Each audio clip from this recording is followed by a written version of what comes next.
Hey guys, so today I am going to be making a video really more for myself than for anyone else in particular. You see, I've recently hit 8,000 subscribers on this channel, and that to me is a lot. And one of the biggest points of pride I have on this channel is that the comment section throughout this entire channel's history has always been effectively very intelligent and articulate and mature, and I've really been happy with that. I've really considered that a point of pride. But today I'm going to talk about perhaps some of the not so great things about the YouTube comment system, and I feel the need to point out that the majority of people watching this video are probably going to be somewhat regulars to this channel, and this doesn't really apply to you. The vast majority sort of applies to a lot of other people who often comment on this channel that might have commented on a video which would be their first sort of impression of me or their first understanding of this channel, and then sort of beyond that not had anything else to do with this channel. So today I am going to go through a few notes that I've made about how to leave good YouTube comments, or what good YouTube comments tend to consist of. And again, this is really just for me, not necessarily letting off steam, but just sort of saying what's on my mind, I guess. So the first comment I've got, the first note I've got written down here is good commenters leave comments often. Now, this is kind of difficult to explain, but a comment in and of itself on its own doesn't really tell us much. It only tells us, or doesn't give us much context. It only tells us that you have found this video and that you've started watching it. Beyond that, unless we actually sort of recognize the username, that's really all we know of you. You could have been subscribed to this channel for years, but if it took a couple of years for you to leave your first comment, we are going to think that you don't, you are not familiar with the channel. And also, it gives us a good example of who you are, and this is particularly important. So, for example, if someone, a commenter, leaves a comment every single day saying, "Great video, Chris, as usual. I agree with you on this. I disagree with that." And a lot of it's sort of just general commentary left in the comments. And then one day something goes, "Oh, Chris, I think you've made a really big mistake here," or "I think you've done something really wrong here." I am going to respect that sort of constructive criticism a lot more, knowing that it comes from a place from someone who's familiar with the context of the channel, who knows that I'll understand what it is that they're trying to say, and it means a lot more. It comes across, I'll know more about whether or not basically your opinion is articulate and effectively as grown up as it might be. And again, it just gives me more information. It gives me more context on what it is that you're trying to communicate to me, because we are, as content creators and as people that read dozens, if not hundreds of comments every single day, find it very difficult to actually sort of contextualize what it is that anyone's really saying. And that's, I guess, one of the limitations of it as well, of the comment section in general. Constructive criticism is not an excuse to be rude. That's the next point on my list. A lot of people seem to not really understand the difference between like an insult and constructive criticism. Now, we don't really mind insults. In fact, in some ways they portray a degree of honesty that a concise and mature and grown-up argument doesn't. And if I leave a video about a controversial topic and someone says, "Oh, fuck you, you stupid mangina," or blah, blah, blah, or whatever insult it is that the internet seems to be throwing up at me, I kind of get that, because if my case makes you feel like that, then you're more than welcome to express that. There's a good chance I might actually sort of remove your comment, but that's simply just to keep the comment section effectively troll-free, as it were.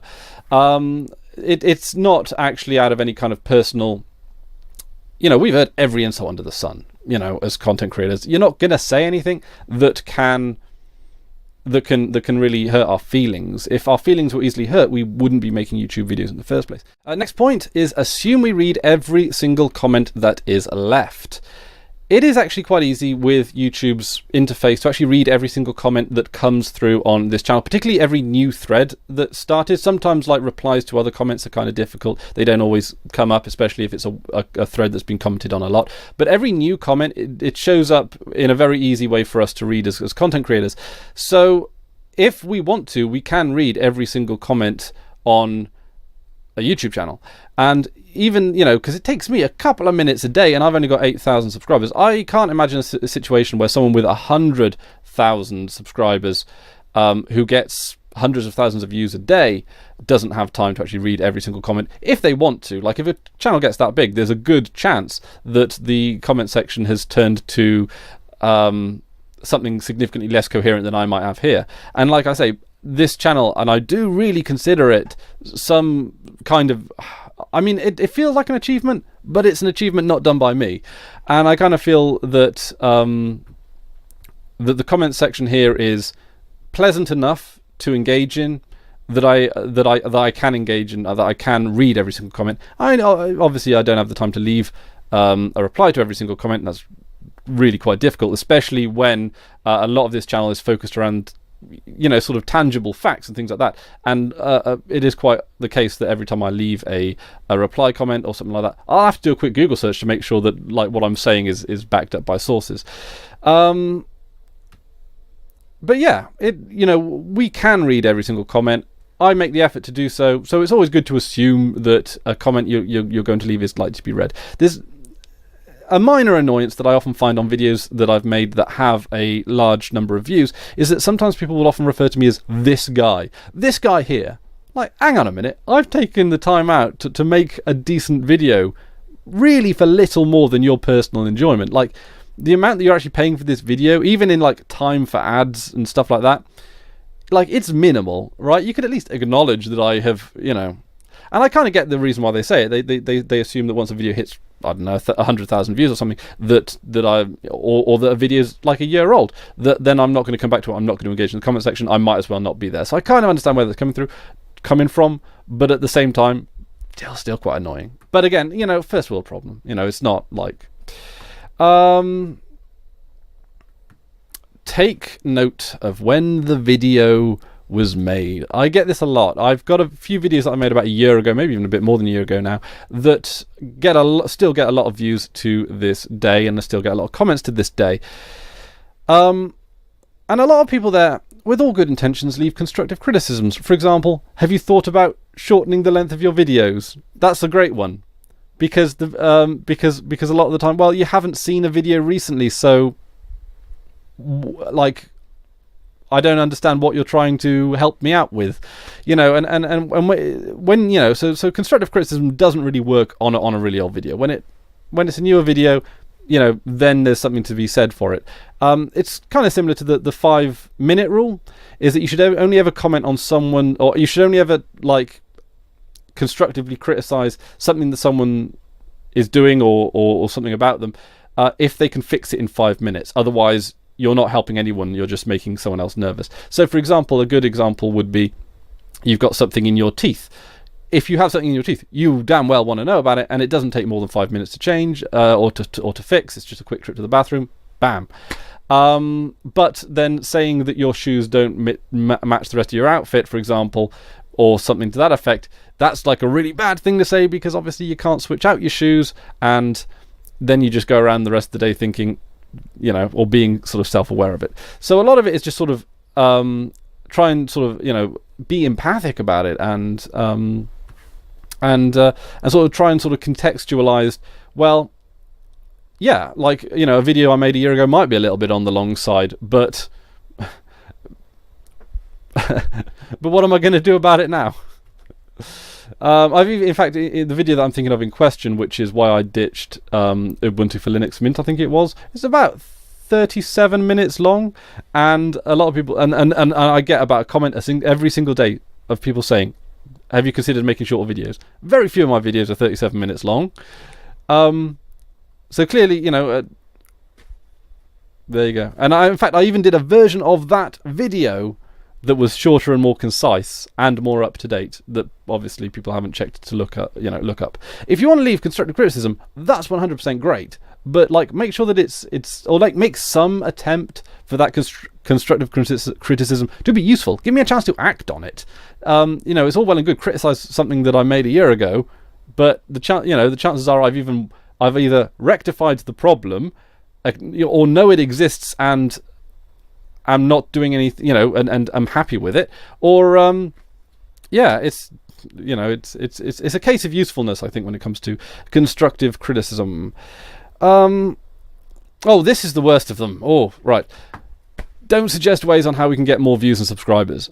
Damn, that is the worst of them. Damn. Oh, right. And again, this is well-meaning constructive criticism, but totally not useful. Totally not useful.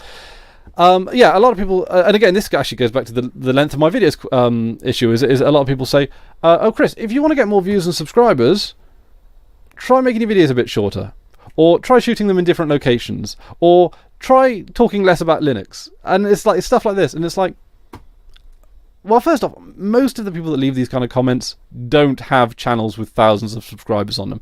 Not being Mr. Arrogant here, not being Mr. Self-Absorbed, but yeah, like, you know, if like Ray William Johnson or PewDiePie sort of left that kind of comment saying, Chris, if you wanted to get more subscribers, try doing this, then, you know, that sort of might not apply. But for the vast majority of people that sort of try and introduce some constructive criticism by saying, if you want, like, I get again, totally well-meaning, right? Not a rant, just like an observation more than anything else, because it usually means, you know, it's usually some kind of well-meaning constructive criticism, but it's just like, it's so badly done, so badly phrased, because, you know, I'm making videos about Linux and open source software and stuff that a lot of people don't really have that much understanding of. This channel is clearly not appealing to the lowest common denominator. It's clearly designed to speak to a group of people of a particular persuasion, of a particular community. You know, if I wanted to have as many subscribers as possible, I would go a different way about it. But one thing that you learn reasonably early on in YouTube and blogging is that who subscribes to you is significantly more important than how many subscribers you have. A subscriber who sort of, you know, leaves a like and a comment and all that kind of stuff and engages with you on the channel, points out when you make mistakes, all that kind of stuff, and you have like an ongoing sort of communication with them, I guess, is significantly more valuable than 100 subscribers that just do nothing, that just show up, watch your videos and go home. Yeah, we'll get more like advertising revenue and stuff from them, but the thing is, advertising revenue is one thing. The actual drive to actually go out and make videos is another thing. It's the commenters that really actually give me that drive, that give me that, you know, you're the guys who I'm making the video for, not the person that's just sort of quietly watching from the sidelines. The sandwich compliment works really, really well, even when we know you're doing it. Right, so for those of you that don't know, a sandwich compliment is a way of delivering constructive criticism in a really nice way. You start off by saying something positive, you put in the criticism, and then you finish off by saying something positive, hence the sandwich. So an example might be, Chris, fantastic video as usual.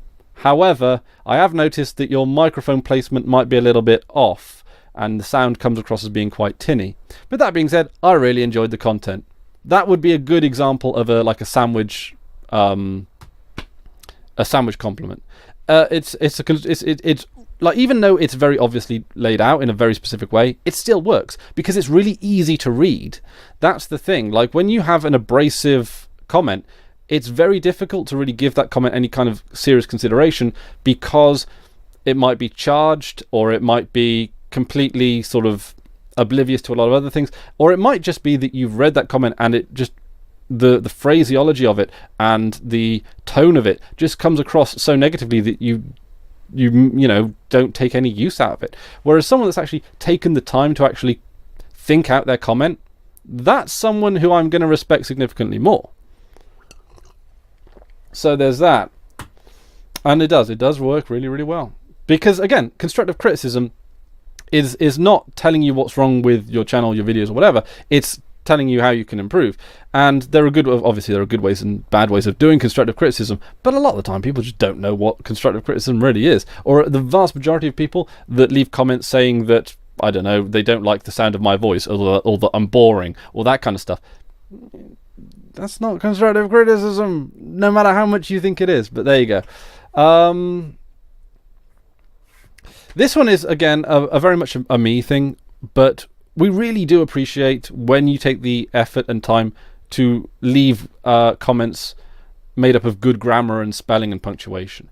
This is very much like a sort of an old man point here, but when we're reading through like a whole long list of text, the sort of the nicely punctuated and easy to read from a grammatical point of view, it's just more pleasant to read. It's just nicer to read, regardless of the content. And again, it gives that impression that you've actually put some thought and consideration into the comment, rather than just spouting out the first thing that's come to your mind and thinking that you're making a contribution. Yeah, I don't, by and large, have a problem with people that, you know, are too lazy to use capital letters or you know, and I'm not a big, you know, everything has to be spelled correctly. But the thing is, when you're the one reading it, suddenly these things become significantly more.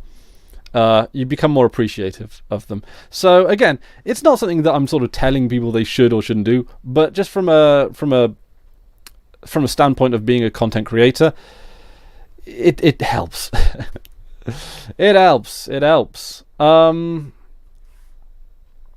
And the final one, which I think is quite obvious, there's not really a need to leave charged comments. Saying that will have no impact on the kind of people that do leave charged comments, but when you only show up to a channel, or at least this channel, with the sole intent of just winding up people, you're going to get banned pretty quickly. And I do my ban list is quite long. I don't even know how long it is, but it's like, I wouldn't be surprised if it's hit 100 by now, because in my attempt to basically keep the comment section as civil as possible, I've had to get rid of people that enjoy winding up other people.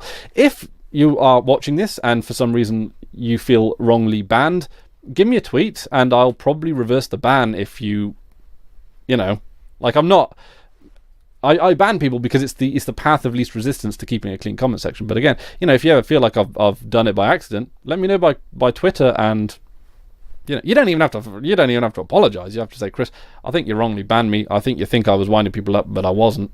You know, that's fine. We all make mistakes. I've made that very same mistake. So there you go. And I guess a sub point that I'm going to add, it's not written down, but it's something that I feel is worth mentioning, is that swearing in text format doesn't usually work out very well, in my experience. I'm not not really against swearing, but often when you use, particularly the term fucking, that word often elevates the sentence that it's in. And if you're only leaving a comment about whether or not you prefer working with GTK or Qt toolkits or whatever, and then you throw the word fucking in there, it kind of makes it sound like you're really just sort of insanely angry over something really trivial or really small, or something that you just wouldn't get angry about. And whereas in your mind, you can sort of read it and you go, oh yeah, fucking hell, haha. You know, you're using the word fucking in a reasonably blasé term. It's not a particularly offensive word, if we're completely honest now, but when it's written down, I kind of feel that it just has this level of elevation. And I don't know, I could be talking out of my arse on this one. But yeah, that is just some thoughts on some of the comments that a lot of people have left, usually on older videos, usually on sort of videos that have just garnered a lot of views. And as you can probably tell from what's listed in my notes, that it's really just me having a bit of a rant. I don't have them too often, do I? I don't know. I often try and keep this channel as positive and at least as polite and amiable as possible. And I think what I'm going to do maybe at some point is do a video talking about some of my principles in regards to this channel and what I aim to do and why I conduct myself in a certain way, and why I do things a certain, you know, in a certain fashion, just because I can, I guess, really. If you've made it this far, thank you. Actually, thank you. But on top of that, feel free to leave a comment down in the comment section below of anything, just anything. It doesn't have to be to do. You can be about the YouTube comments if you want. This is a good opportunity, and I'll read every single one of the comments left here. Is there anything you want to see me do with this channel? We've hit 8,000 subscribers now. That's a lot. I feel I should be stepping up my game here. So if there's anything you want to see maybe changed or added even to this channel, then let me know. Now's a good time. Live streaming, I do quite a lot of live streaming, but I'm still very much in the wilderness of live streaming. I still don't know if there is I know, like, from a technical aspect, what to do, quite obviously, but often I usually end up just chatting with some friends or playing some games or whatever. Is there anything that you'd like to see me do, either on this channel, on another channel? In regards, I could try out Linux games. I could just do a Q&A or play games and do a Q&A or anything like that. If there's anything you'd like me to have a go at, feel free to let me know down in the comment section below. This is people often tell me in other videos, but I'd like just to say, you're more than welcome to, and I'll take as many of these ideas on board as possible. I mean, thank you very much for subscribing. Thank you very much for effectively encouraging me to keep going at this, really, as well. I know YouTubers like to say that if the audience wasn't there, if they were only getting a handful of views every single video, that they'd still be doing it because it's what they love. And the truth is, I probably wouldn't, in all honesty. The number of people who do subscribe, the number of people who comment, the amount of engagement I get from the community is, to me, my driving force in this whole vlogging thing. I not only do I appreciate you, but I also recognize you as a fundamentally essential component to all of this. This is incredibly it's incredibly important to me. It's something I'm incredibly proud of, and it's all it's. I'm not the one that shows up and watches and comments on these videos. That's for sure. So thank you very much, and I better get back working on my 7,000 subscriber special. But yeah, feel free to leave a comment about anything. And also, what I will do as well is I will leave a link to, or links to, my Twitter and all my other channels that I'm working on, because I know that that's not immediately obvious as well. Because I do have a vlogging channel for non-techie stuff, I have a gaming channel, and I have a Fun with Flags channel, which I'm sure many of you guys actually know about. So anyway, thanks very much for watching. That's about it from me today. Apologies for the rambly and self-centered nature of the video, but there you go. You get that noise for free. Okay, that's about it from me today. Thank you very much for watching. Until next time, toodaloo. No, I've been Chris Ware and you've been awesome. Why change it now?